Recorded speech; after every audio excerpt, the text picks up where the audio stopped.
रावण के बारे में जब भी बातें होती है तो यही कहा जाता है कि वो एक प्रतापी, मायावी लेकिन दुष्ट राक्षस था, जिसे कि अपनी शक्तियों पर बड़ा घमंड था। लेकिन उसकी एक गलती के कारण उसका घमंड चकनाचूर और उसकी सोने की लंका जलकर राख हो गई थी, और उसकी वो गलती थी माँ सीता का हरण। एक पराई स्त्री को जबरदस्ती अगवा करके उसे अपने घर में ले आना उसके विनाश का कारण बना।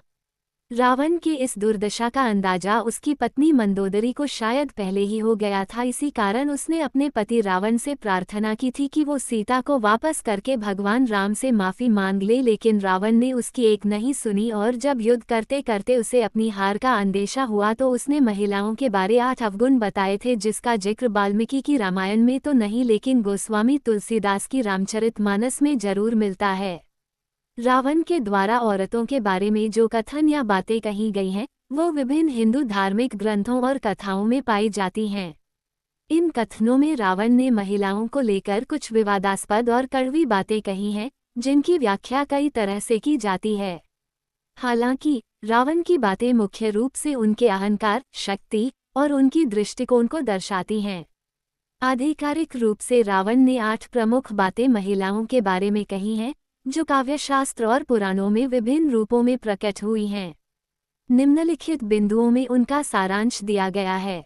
दोस्तों, अगर आप चैनल में नए हो तो चैनल को सब्सक्राइब करें और बेल आइकॉन को प्रेस करें। 1. महिलाओं की प्रकृति। रावण के अनुसार महिलाओं की प्रकृति बहुत ही बदलती हुई होती है। वो अपनी भावनाओं और इच्छाओं में उतार चढ़ाव के शिकार होती हैं।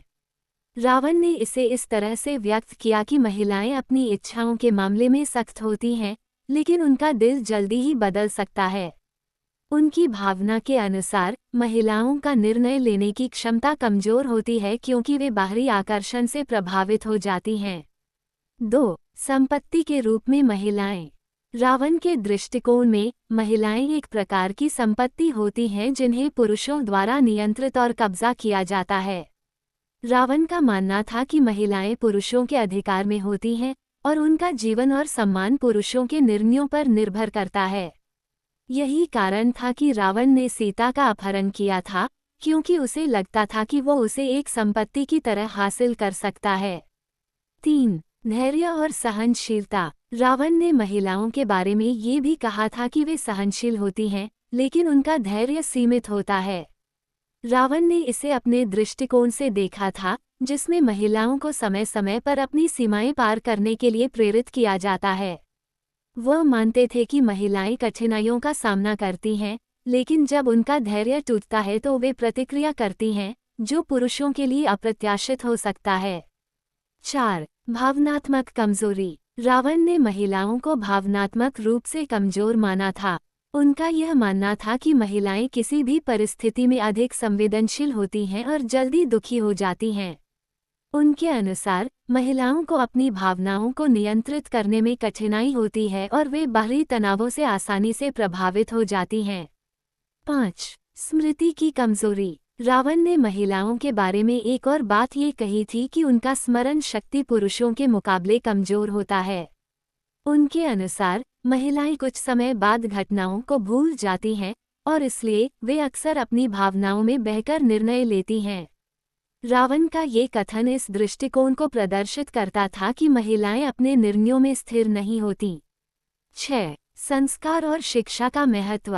रावण ने महिलाओं के शिक्षा और संस्कार की महत्वता को स्वीकार किया था, लेकिन उनके अनुसार महिलाओं को अपने स्थान पर ही रहना चाहिए और उन्हें परिवार के मामलों से बाहर नहीं जाना चाहिए। उनका यह मानना था कि महिलाओं का मुख्य उद्देश्य घर और परिवार के कार्यों को संभालना है, और यदि वे बाहर के कार्यों में भाग लेंगी तो उनका ध्यान बंट जाएगा। 7.